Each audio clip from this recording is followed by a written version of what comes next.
ہماری گفتگو کا عنوان رمضان المبارک اور قرآن مجید ہے۔ الحمدللہ رب العالمین والصلاة والسلام علی رسولہ الکریم، اما بعد، قال اللہ تعالی فی القرآن المجید والفرقان الحمید، اعوذ باللہ من الشیطان الرجیم، شهر رمضان الذي أنزل فيه القرآن هدى للناس وبينات من الهدى والفرقان فمن شهد منكم الشهر فليصم ومن كان مريضا أو على سفر فعدة من أيام أخر۔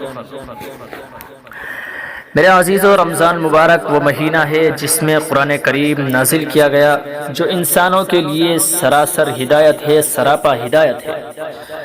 اور ایسی واضح تعلیمات پر مشتمل ہے جو راہ راست دکھانے والی اور حق و باطل کا فرق کھول کھول کر رکھ دینے والی ہے۔ لہذا اب جو شخص اس مہینے کو پائے، اس کو لازم ہے، اس پر ضروری ہے، اس پر واجب ہے کہ وہ پورے مہینے کے روزے رکھے، اور جو کوئی مریض ہو، بیمار ہو یا سفر پر ہو، مسافر ہو، تو وہ دوسرے دنوں میں روزوں کی تعداد پوری کر لے۔ میرے عزیزو، رمضان مبارک کی فضیلت کے دو بڑے اسباب ہیں، دو بڑے سبب ہیں۔ ایک تو یہ کہ یہ مہینہ سیام ہے، یہ ماہ سیام ہے، یہ رمضان کا مہینہ، یہ روزے کا مہینہ ہے۔ اس ماہ میں روزہ رکھنا سارے مسلمانوں پر فرض ہے۔ جو کوئی سفر یا مرض کی وجہ سے روزہ نہ رکھ سکے، وہ دوسرے دنوں میں روزہ رکھے، اور جو جان بوجھ کر ایک روزہ چھوڑ دے، وہ کفارے کے طور پر مسلسل 60 دن تک روزے رکھے، یعنی لگاتار تواتر کے ساتھ 60 روزے رکھے، مسلسل 60 روزے رکھے۔ رمضان مبارک کی فضیلت کا دوسرا سبب اللہ تعالیٰ نے یہ بیان فرمایا ہے کہ یہ نزول قرآن کا مہینہ ہے۔ اسی مبارک مہینے میں قرآن کریم نازل ہوا، یعنی انسانی زندگی کے لیے الہی دستور اور انسانی عمل کے لیے ربانی منشور اسی مہینے میں عطا کیا گیا۔ صرف قرآن ہی نہیں، جتنے آسمانی صحیفے اللہ تعالیٰ نے اپنے برگزیدہ رسولوں پر اتارے،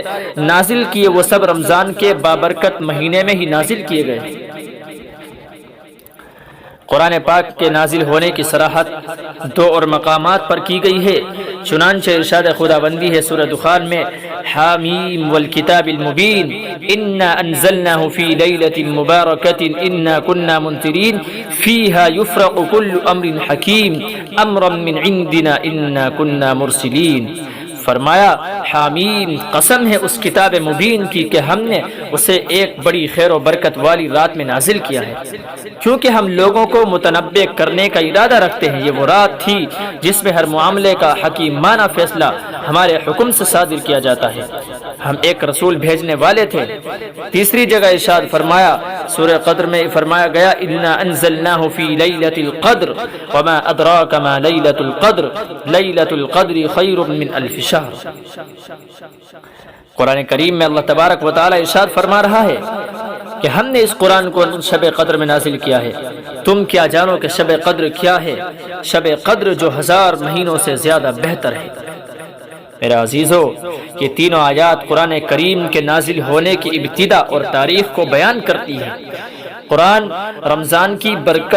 بابرکت راتوں میں نازل ہوا، اور وہ بابرکت رات لیلۃ القدر ہے۔ مفسرین کرام لکھتے ہیں کہ قرآن کریم لوح محفوظ سے سماء دنیا پر شب قدر میں نازل ہوا، اور وہاں سے نبی کریم صلی اللہ علیہ وسلم پر جبریل امین کے ذریعے سے اسی رات میں نازل کیا گیا۔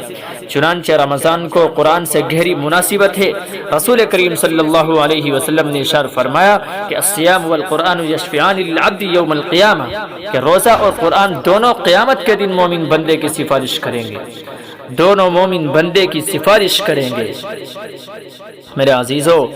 روزہ اللہ کی بندگی ہے، اللہ کی عبادت ہے، اللہ کی خوشنودی ہے، اللہ کی رضا ہے، اور قرآن کریم کی تلاوت اللہ سے شرف ہم کلامی ہے۔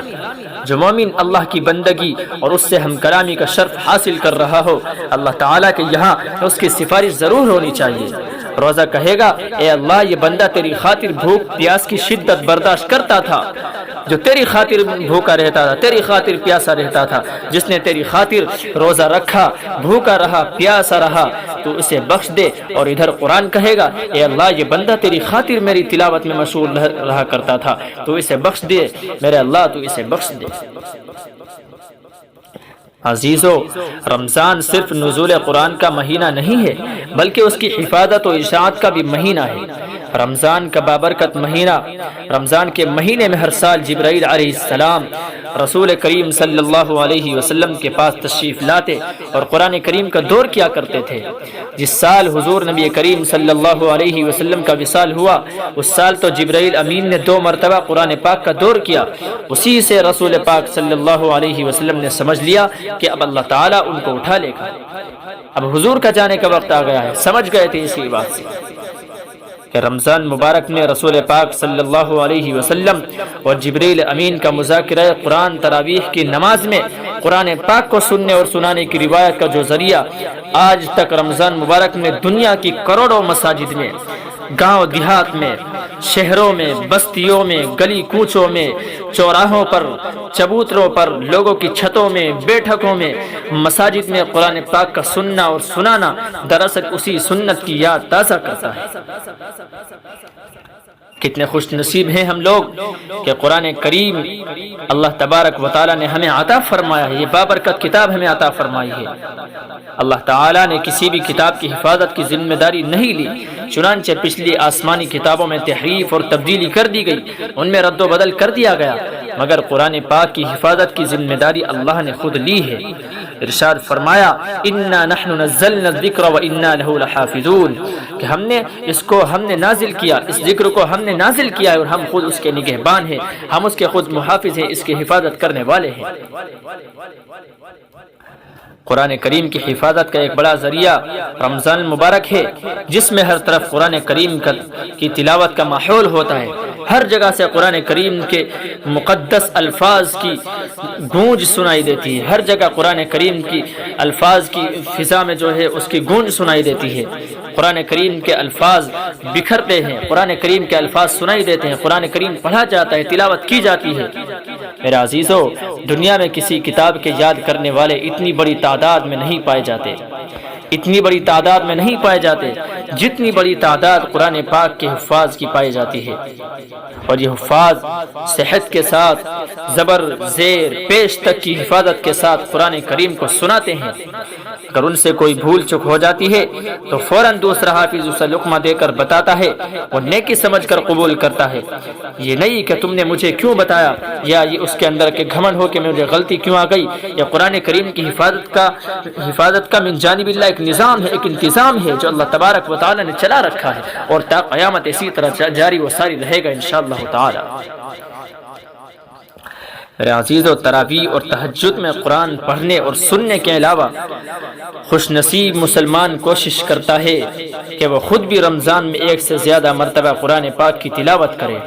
اور یہ تو کلام اللہ ہے جو جتنی مرتبہ اسے پڑھے گا نئی لذت حاصل ہوگی، نئی حلاوت پائے گا، نیا مزہ پائے گا۔ اس لیے تلاوت قرآن کا شغل سال بھر رہنا چاہیے، پورے سال قرآن کریم کی تلاوت کرنی چاہیے، اور اس کے فیض سے، اس کے برکات سے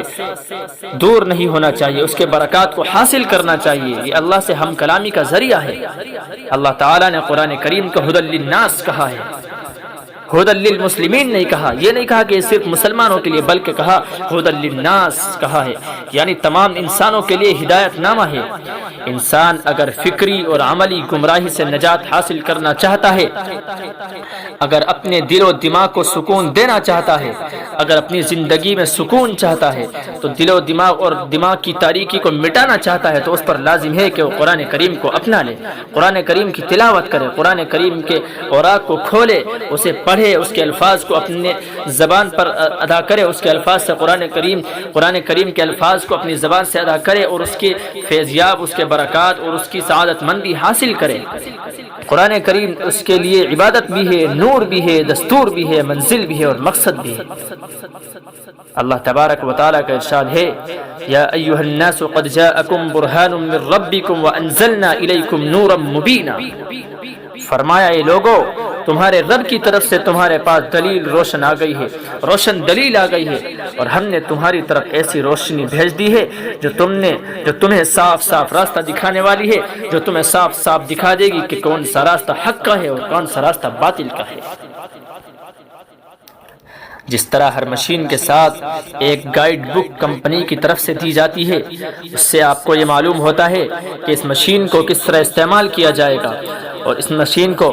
استعمال کرنے کا طریقہ کیا ہے، اور نقصان اور خرابی سے کس طرح اس کی حفاظت کی جائے، اس کو استعمال کرنے کا طریقہ کیا ہے، کون سی چیز کو نقصان دے گی، کون سی چیز کو فائدہ دے گی۔ اسی طرح اللہ رب العزت نے یہ عظیم کائنات بنا کر انسانوں کے حوالے کر دی ہے، کس طرح اس سے فائدہ اٹھانا ہے،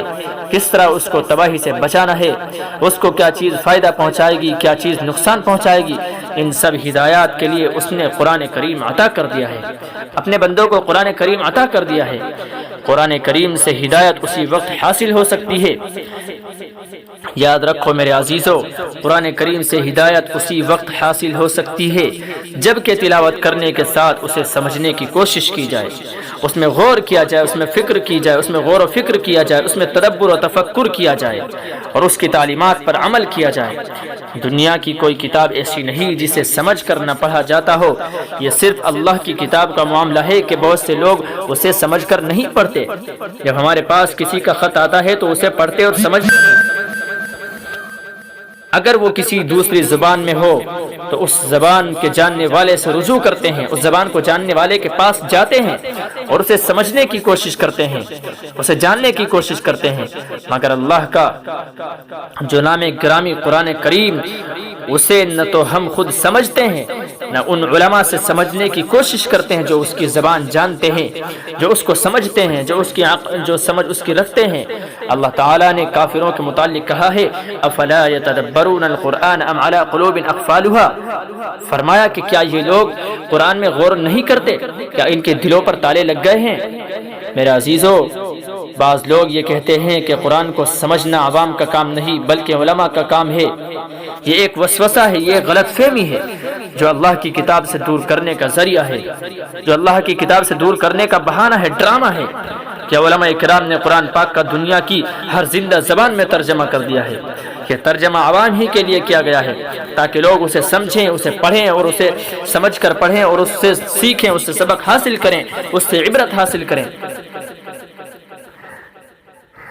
اگر قرآن کا سمجھنا صرف علماء کا کام ہوتا تو وہ لوگ اس کا ترجمہ کیوں کرتے؟ حضرات صحابہ کرام کا معمول یہ تھا کہ وہ قرآن کریم کی آیات پر غور و فکر کرتے، اسے سمجھتے، پھر آگے پڑھتے۔ چنانچہ ابو عبد الرحمن السلمی روایت کرتے ہیں کہ ہم سے ان لوگوں نے بیان کیا جو قرآن اہتمام سے پڑھا کرتے تھے، جیسے حضرت عثمان بن عفان رضی اللہ تعالی عنہ اور حضرت عبداللہ بن مسعود رضی اللہ تعالی عنہ۔ حضرات صحابہ جب نبی کریم صلی اللہ علیہ وسلم سے 10 آیات پڑھ لیتے تو ان سے آگے نہ بڑھتے یہاں تک کہ وہ ان آیات میں علم و عمل کی تمام باتیں نہ جان لیتے۔ ان کا کہنا یہ تھا کہ ہم نے قرآن اور عمل دونوں ایک ساتھ سیکھنا ہے، دونوں چیزیں ایک ساتھ جاننی ہے، اور اسی لیے وہ ایک سورت کو یاد کرنے میں بڑا وقت صرف کر دیتے۔ ایک ہی سورت جب تک یاد نہ ہو جاتی تب تک دوسری سورت کی طرف متوجہ نہیں ہوا کرتے تھے۔ یاد رکھیے مسلمانوں، قرآن کو پڑھنے اور سمجھنے کے ساتھ اس کی تعلیمات پر عمل کرنا بھی ضروری ہے۔ قرآن میں ایمان و اسلام کے جو بنیادی تعلیمات ہیں، حلال و حرام کے جو احکام ہیں، عبادت و معاشرت، معاشیت و حکومت، حقوق و فرائض، امن و انصاف، جہاد و قتال، جنت و جہنم کے استحقاق کی جو آیات ہیں، جو فرامین ہیں، انسانی خیالات اور رویوں کی اصلاح کے لیے جو فرامین وارد کیے گئے ہیں، اگر ان پر عمل نہ کیا جائے تو قرآن کے نازل ہونے کا مقصد پورا نہیں ہو سکتا۔ قرآن صرف علم کی کتاب نہیں بلکہ عمل کی کتاب بھی ہے، اس پر عمل کرنا بھی ہے، اس پر عمل کرنا ہم سب پر فرض ہے۔ مسلمان جب تک اپنی عملی زندگی اور اپنے سماج کو، اپنے معاشرے کو، اپنی سوسائٹی کو قرآن کریم کی تعلیم کے مطابق نہیں ڈھالیں گے وہ قرآن کا حق ادا نہیں کر سکیں گے۔ قرآن میزان عمل بھی ہے، اسی میزان کے مطابق انسان کا عمل قیامت کے دن تولا جائے گا۔ قرآن پاک پر عمل کرنے کا تقاضا یہ بھی ہے کہ اسے غیر مسلموں تک پہنچانے کی کوشش کی جائے۔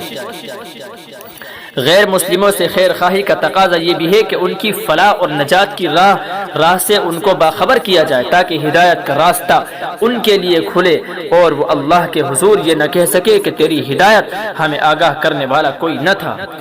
کسی نے تیری ہدایت ہم تک نہیں پہنچائی، کیونکہ قرآن کریم تو ہدی للناس ہے، پوری کائنات کے لیے ہے، تمام انسانوں کے لیے ہے، جناتوں کے لیے ہے۔ اگر ہم مسلمان قرآن کی تلاوت کا اہتمام کریں گے،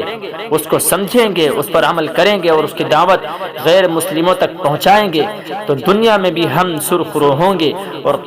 قیامت میں بھی قرآن ہمارا سفارشی ہوگا، ورنہ قرآن بھی ہمارے خلاف حجت بن جائے گا اور دلیل بن جائے گا۔ اور رسول پاک صلی اللہ علیہ وسلم یہ بھی شکوہ فرمائیں گے، وقال الرسول یا رب ان قوم اتخذوا هذا القرآن مہجورا، اللہ کے رسول کہیں گے